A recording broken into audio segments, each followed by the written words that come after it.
एक छोटे से गांव में एक लड़का रहता था जिसका नाम फाहद था।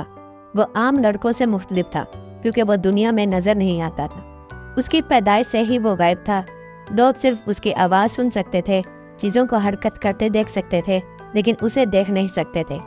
शुरू में लोग उससे डरते थे, समझते थे कि ये कोई भूत है, लेकिन वक्त के साथ गांव के लोग उसे जानने लगे और फहद भी अपने आप को तन्हा महसूस नहीं करता था। वो स्कूल जाता, खेलता, हंसता, लेकिन दिल ही दिल में वो चाहता था कि वो भी सबकी तरह नजर आए। एक दिन गांव में एक अजीब वाकया हुआ। करीबी पहाड़ों से एक खतरनाक दरिंदा गांव की तरफ आने लगा। सब लोग खौफजदा हो गए और गांव का सरदार भी इस मसले का हल न निकाल सका।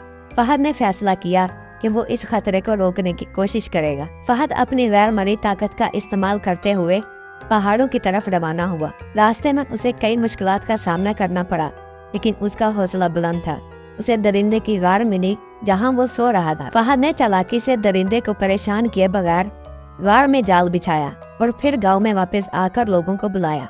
लोग हैरान रह गए जब उन्होंने देखा कि दरिंदा पकड़ा जा चुका है, लेकिन किसी को ये मालूम ना हो सका कि ये काम किसने किया। फहद ने खामोशी इख्तियार की, मगर उसकी माँ ने जान लिया कि ये इसके बेटे की काश्तानी है। गांव के लोगों ने फैसला किया कि फहद को हीरो का खिताब दिया जाए। फहद की कहानी पूरे मुल्क में मशहूर हो गई। वो नजर तो नहीं आता था, लेकिन उसकी बहादुरी और नेकी हर दिल को नजर आने लगी। आखिर में फहद ने सीखा कि नजर आना जरूरी नहीं, असल बात ये है कि आपके अमल लोगों को कैसे मुतासिर करते हैं।